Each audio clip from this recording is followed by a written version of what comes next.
Hello, नमस्कार सभी को। उम्मीद है आप अपना और अपने परिवारजनों का बेहतर तरीके से ख्याल रख रहे होंगे। ये कठिन वक्त है, मेरा बस इतना ही कहना है।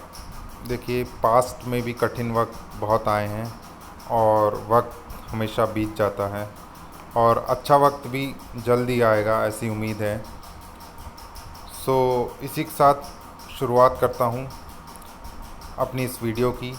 तो मैं आपको बताना चाहता हूँ कि आज से मैं वीडियो सीरीज़ शुरू कर रहा हूँ जिसके माध्यम से आपको मार्केट की लेटेस्ट जानकारी प्राप्त होगी।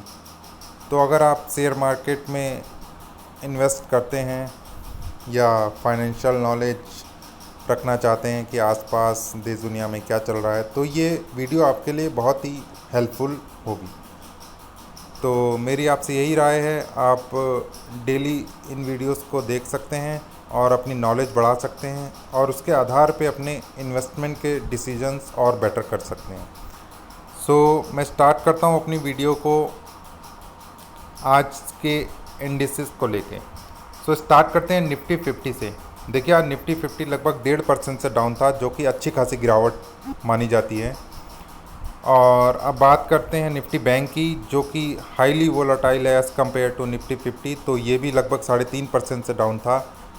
निफ्टी मिड कैप में भी गिरावट देखी गई लगभग 1.2% की। निफ्टी स्मॉल कैप आज हल्की सी बढ़त के साथ बंद हुआ। देखिए, निफ्टी स्मॉल कैप और निफ्टी मिड कैप ये कुछ पास्ट ईयर्स में इन्होंने अच्छा परफॉर्मेंस नहीं दिखाया है।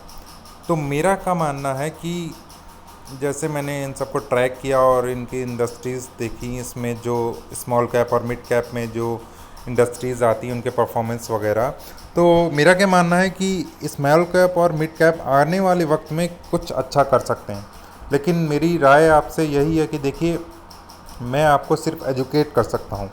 आप अपना इन्वेस्टमेंट का डिसीजन खुद लीजिए।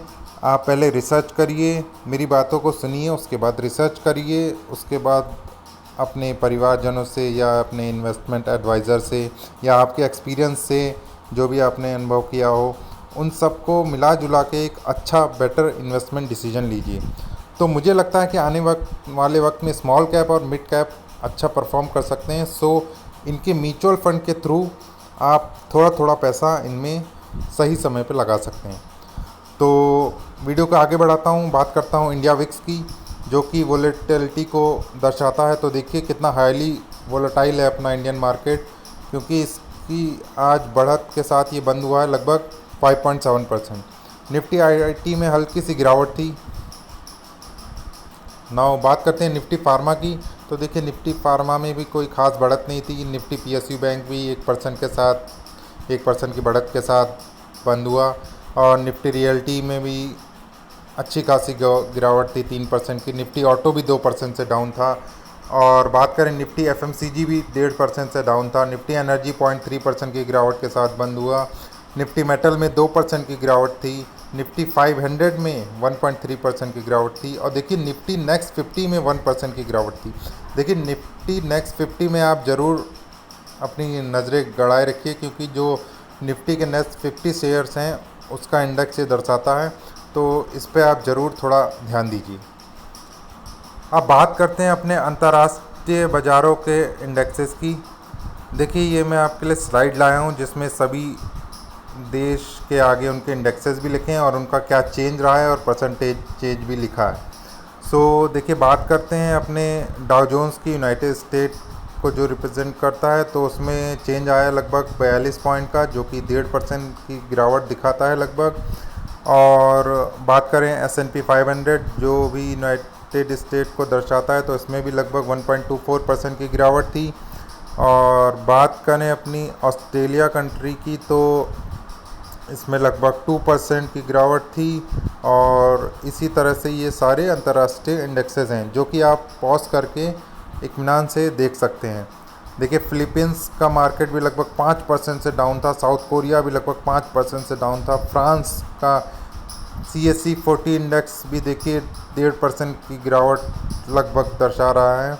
और देखिए, ये अपना नॉर्वे का इंडेक्स भी डाउन था। तो मेला जोला देखिए कि सारे अंतर्राष्ट्रीय जो बाज़ार हैं वो अभी गिरावट को दर्शा रहे हैं। तो ये आपके लिए इन सब बातों को अच्छे से कैप्चर करना चाहिए आपको, ताकि आप अपने इन्वेस्टमेंट डिसीजन बेटर ले पाएँ। नाउ बात करते हैं कुछ प्राइजेस की, कुछ कमोडिटी प्राइजेस की। लाइक गोल्ड देखिए आज 1.5% की गिरावट के साथ बंद हुआ। सिल्वर भी आज 2% गिरा। Cotton, crude oil, natural gas, aluminium, ये सभी आज डाउन थे। तो ये बात हुई अपनी कुछ मेन कमोडिटीज़ की। अब बात करते हैं एफआईस और डीआईस के डाटास की। देखिए एफआईस मतलब फॉरेन इंस्टीट्यूशनल इन्वेस्टर और डीआईस मतलब डोमेस्टिक इंस्टीट्यूशनल इन्वेस्टर्स। तो इस वीडियो को जब मैं बना रहा हूँ तो मैं ये समझ रहा हूँ कि आपको बेसिक नॉलेज शेयर मार्केट की होगी, और आप जो डेली बेसिस पे ये वीडियो सुनेंगे उसमें आपको इन टर्म्स एंड टर्मिनोलॉजी का पता होगा। तो बात करते हैं अपने, देखिए आज के डाटा की। एफआईस ने आज टोटल सेलिंग करी है लगभग 2960 करोड़ की, जो कि काफ़ी अच्छी खासी सेलिंग है। और अपने डीआईस ने आज थोड़ा मार्केट को बचाया, उन्होंने बाइंग करी है नेट में 1076 करोड़ की। ये डाटा करोड़ में है, तो इसको ध्यान से देखिए। अब बात करूंगा मैं अपने एफआईस की एक्टिविटीज़ का पिछले 4 दिनों की। तो देखिए पिछले 4 दिनों से लगातार एफआईस सेलिंग करते जा रहे हैं और सेलिंग के अमाउंट को बढ़ाते जा रहे हैं। बस जून 11 को थोड़ा अमाउंट कम था, नहीं तो देखिए 919 करोड़, 805 करोड़, 1311 करोड़, और आज तो लगभग 3000 करोड़ का माल एफआईस बेच के चले जा चुके हैं। अब अदर साइड में बात करते हैं डीआईस की। तो देखिए डीआईस लगभग हर दिन खरीदारी कर रहे हैं, जून 11 को छोड़ के। जून 10 में 500 करोड़ की खरीदारी, जून 12 को काफ़ी अच्छी लगभग 2000 करोड़ की खरीदारी, और जून 15 को लगभग 1000 रुपये की खरीदारी डीआईस ने करी है। अब बात करता हूँ आज किन शेयरों ने काफ़ी अच्छी चढ़त दिखाई है। तो देखिए बैंक ऑफ इंडिया ने लगभग 7 रुपये बढ़ा है, और जुबिलेंट फूड 77 रुपये बढ़ा है। Tata communication 48 rupees, rallies India 16.75 rupees. तो ये सब शेयर्स हैं जो आज अच्छी बढ़त के साथ बंद हुए हैं। नेक्स्ट स्लाइड में भी देखिए कुछ शेयर्स हैं जो जिन्होंने आज अच्छी खासी बढ़त दिखाई है, जिसमें देखिए डिक्सन टेक्नोलॉजीज़, ये काफ़ी अच्छा शेयर्स माना जा रहा है। लेकिन फिर से मैं आपको यही राय दूंगा कि अपनी रिसर्च ज़रूर करिएगा। ये सब एक आधार है जिसको आप आधार मानकर अपने इन्वेस्टमेंट डिसीजन बेटर कर सकते हैं। और देखिए आईसीआईसीआई सिक्योरिटीज़ ने भी 21 रुपये की बढ़त दिखा दिया है। रुचि सोया इंडस्ट्रीज़, इसका तो क्या कहना भाई साहब, ये तो रॉकेट है, मैक 8 की स्पीड से चल रहा है। और देखिए आज भी इसने 46 रुपये की बढ़त दिखाई। आलोक इंडस्ट्रीज़, इसमें भी जब से अंबानी जी का पैसा लगा है तब से ये काफ़ी हर दिन लगभग अपर सर्किट में फ्रीज़ हो जाता है।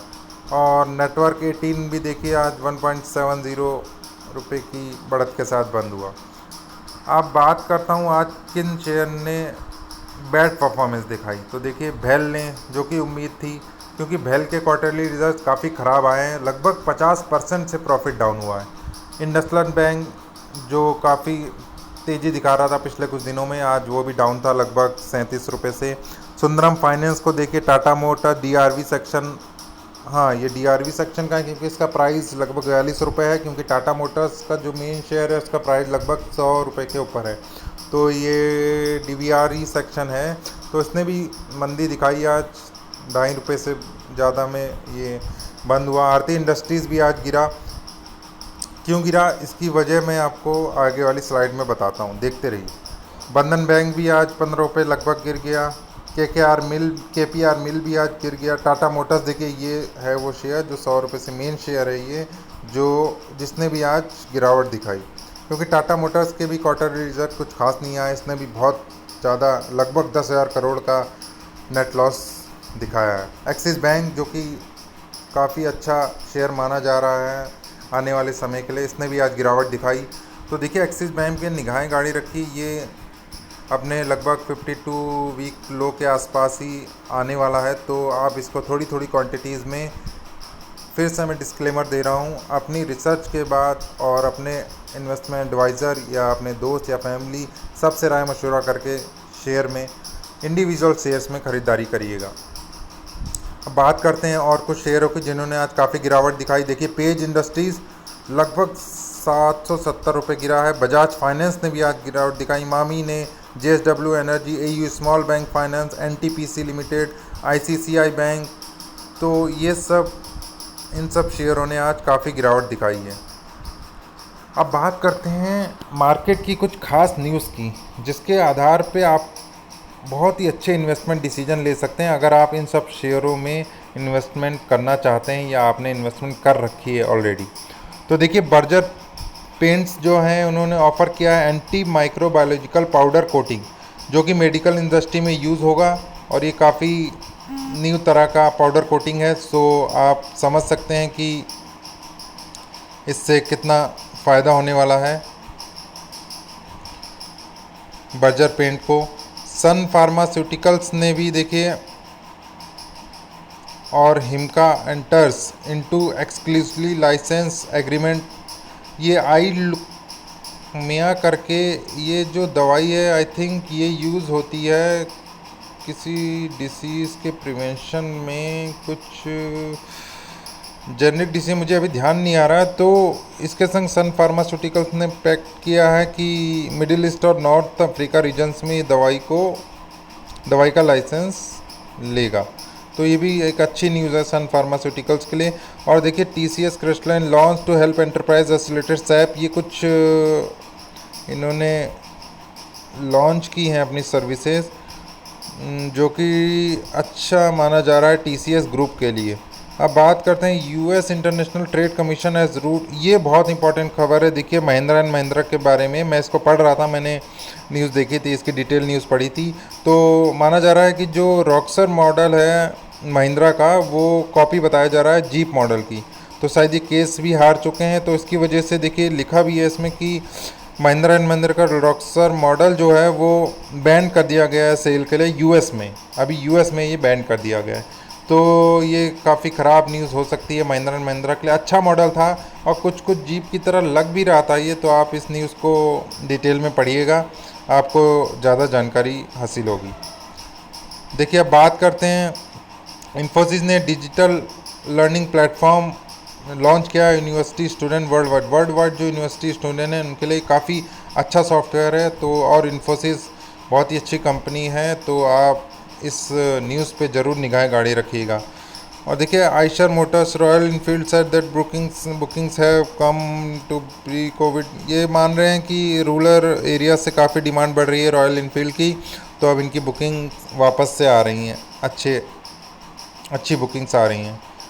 अब देखिए, DLF ने भी कुछ न्यूज़ अनाउंस किया है कि उसकी subsidiary shopping malls way rent accrued during lockdown for tenants and mall, tenants जो मॉल्स में देख रहे थे उनके लिए रेंट वेव ऑफ कर दिया गया है। तो ये भी कुछ खास तो न्यूज़ नहीं है, बस ये एक अच्छी न्यूज़ है, आपको इस पर ध्यान रखना चाहिए। Wipro launches digital inspection solution powered by IBM ट्रीरिगा, तो ये भी विप्रो से रिलेटेड न्यूज़ है। और देखिए, IDFC फर्स्ट बैंक के बोर्ड ने क्या अप्रूव किया है, allotment of 86.24 equity shares of face value of ₹10 at a price of 23.19 per share on a preferential basis to its promoters and financial institute. तो preferential basis पे shares का allotment किया गया है IDFC फर्स्ट बैंक के द्वारा। तो ये न्यूज़ IDFC फर्स्ट बैंक के शेयर पे क्या प्रभाव डालती है आने वाले वक्त पे हमें दिख सकता है।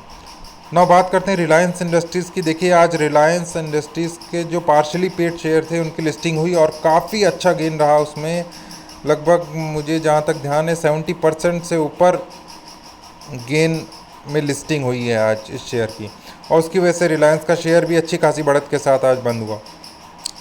तो ये दोनों न्यूज़ थी रिलायंस इंडस्ट्रीज़ को लेके। और नेक्स्ट न्यूज़ देखिए, NBCC has secured total business of, लगभग 32 करोड़ का बिजनेस सिक्योर किया है NBCC ने। NBCC देखिए अभी काफ़ी अट्रैक्टिव प्राइस में अवेलेबल है, तो आप इस शेयर को थोड़ा रिसर्च करिए इस पर, और देखिए अच्छा डिविडेंड भी देती है और अच्छी कंपनी है मेरे हिसाब से। बहुत कम रुपयों में आपको ये अच्छी कंपनी मिल सकती है और लॉन्ग टर्म के लिए आप इसको ख़रीदिए, लगभग 2-3 साल के लिए, तो आपको अच्छा बेनिफिट हो सकता है। और देखिए, डॉक्टर रेड्डी ये भी बहुत इंपॉर्टेंट न्यूज है। देखिए, doctor Reddy entered in the non exclusive license agreement with the Gilead to manufacture the sell Gilead investigation remdesivir potential treatment for कोविड-19। तो जो पोटेंशियल ट्रीटमेंट ड्रग माना जा रहा है उसको डॉक्टर रेड्डी ने उसके लाइसेंस के लिए अप्लाई कर रहा है, जो कि 127 कंट्रीज़ में इंक्लूडिंग इंडिया वो बेच सकता है। तो देखिए, बहुत ही बड़ी खबर है। इसकी वजह से डॉक्टर रेड्डीज़ का जो शेयर है वो रॉकेट भी बन सकता है। और देखिए, बहुत ही सोच समझ के इसमें अपना पैसा इन्वेस्ट करिएगा। मैं फुली तरीके से तो नहीं कह रहा हूँ, ये बहुत ही शानदार न्यूज़ है, लेकिन आप देखिए इसका कितना बड़ा इम्पैक्ट पड़ सकता है। जो मान लीजिए एक कंपनी है, किसी फार्मास्यूटिकल कंपनी को ड्रग बेचने का लाइसेंस मिलेगा और कोविड जैसी महामारी जिससे पूरी दुनिया डरी हुई है, तो मुझे लगता है काफ़ी अच्छी पॉजिटिव न्यूज़ होगी। फिर भी आप देख समझ के इसमें इन्वेस्ट करिएगा। और बात करते हैं आज के कुछ बल्क बाइंग और सेलिंग की। देखिए, आरती इंडस्ट्रीज़ में काफ़ी सेलिंग हुई है आज। आप दोनों ऊपर के कॉलम्स देखिए, तो इसी वजह से काफ़ी प्राइस भी गिरा था आज आरती इंडस्ट्रीज़ का। और डीवीआर मोटर्स में Marwari shares and finance limited ने कुछ बाइंग करी है 35,000 शेयर्स की, और सेलिंग बहुत ज़्यादा करी है उसके बिहाफ पे देखा जाए तो। और परवेज साहिब सिंह ने लगभग ये बाय किए हैं हमारे 1,11,000 shares best agro life limited में। तो काफ़ी अच्छी क्वांटिटी है। शेयर को मैं ज़्यादा ट्रैक नहीं कर रहा, फिर भी आप देखिएगा इस शेयर में ऐसे क्या खास न्यूज़ है, उसके बाद ही अपने कोई इन्वेस्टमेंट डिसीजन लीजिएगा। और नेक्स्ट खबर आती है, ये देखिए, आरबीएल बैंक में बहुत बड़ी सेलिंग हुई है। काफ़ी अच्छी सेलिंग है, लगभग 34 लाख शेयर्स की, और बाइंग हुई है लगभग 35 लाख शेयर्स की। तो ये तो लगभग इंट्राडे मुझे लग रहा है, और थोड़े से शेयर्स एक्यूमुलेट भी किए गए हैं। और ये विकास मल्टीकॉप ये काफ़ी आजकल देखिए चर्चा में है। ये रोज़ अपर सर्किट में फ्रीज भी हो रहा है। और परवेज साहिब सिंह ने देखिए इसके काफ़ी शेयर्स खरीदे, तो पहले इनके बारे में पढ़ी कौन है और ये इतनी बाइंग क्यों चल रही है, इसका कुछ कारण पता लगाने की कोशिश करिए। वैसे पनी शेयर है जहाँ तक मुझे पता है, हाँ 3.65 देखिए इसका प्राइस भी है, तो कोई इतना खास शेयर तो है नहीं, फिर भी ये बाइंग क्यों चल रही है। इसमें ऑपरेटर का गेम भी हो सकता है। देखिए, बहुत ही सोच समझ के इन सब चीज़ों में पैसा लगाइए। और मैं कहता हूँ अगर आपको पेनी शेयर्स लेने भी हैं तो देखिए उतना ही पैसा लगाइए जितना आप खोने के लिए अफोर्ड कर सकें। मतलब मेरा तो मानना यही है, पेनी शेयर्स में उतना ही पैसा लगाइए जितना आप जेब से गिराने की औकात रखते हो। सॉरी, मतलब ये वर्ड आपको बुरा लगाओ, लेकिन देखिए सच्चाई यही है। जैसे मान लिया आपकी जेब में 500 रुपये पड़े हैं, तो 100 रुपये कहीं गिर जाते हैं। 500 रुपये के 5 नोट पड़े हैं 100 रुपये के, तो अगर 100 रुपये गिर जाते हैं तो आप कहेंगे अरे कोई बात नहीं, चलो ठीक है गिर गए। तो उसी तरफ से इन पेनी शेयर्स में पैसा लगाया करिए। देखिए, 100 रुपये के शेयर्स आप लेंगे तब भी अच्छी क्वांटिटी आपको 30 क्वांटिटी मिल सकती है। तो अगर गिर गए 100 रुपये ख़त्म हो गए तो कोई बात नहीं।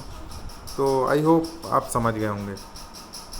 अब बात करता हूँ आज के मंत्र की। देखिए, मेरा ये कहना है कि लंबी रेस का खिलाड़ी बनिए। छोटी रेस जीतना कठिन भी है और हार जीत में वक्त का अंतर भी कम होता है।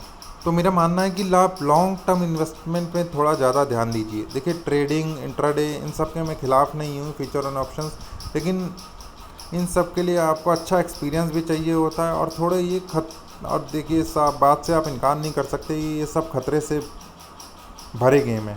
तो मैं चाहता हूँ आप लंबी रेस का खिलाड़ी बनिए। देखिए क्या होता है, जैसे आप मैराथन दौड़ रहे हैं तो बीच में आपको कुछ आइडियाज़ आ सकते हैं कि मैं अपनी स्पीड कम कब करूं, अपनी स्पीड ज़्यादा कब करूं कि मैं रेस जीत जाऊं। लेकिन आप इंट्राडे और स्विंग ट्रेडिंग तो नहीं, इंट्राडे अगर आप कर रहे हैं तो मैं यही बोलूँगा कि आपको फिर सोचने समझने की टाइम नहीं मिलेगा। उसी दिन शेयर खरीदने, उसी दिन बेचने हैं। इसीलिए मैं चाहता हूँ आप लंबी रेस का घोड़ा बनिए। तो आई होप आपको ये वीडियो पसंद आई होगी, तो प्लीज़ इनकरेज करिएगा लाइक करके और सब्सक्राइब करिएगा। फिर मिलते हैं अपनी नेक्स्ट वीडियो के साथ। Be safe, bye bye.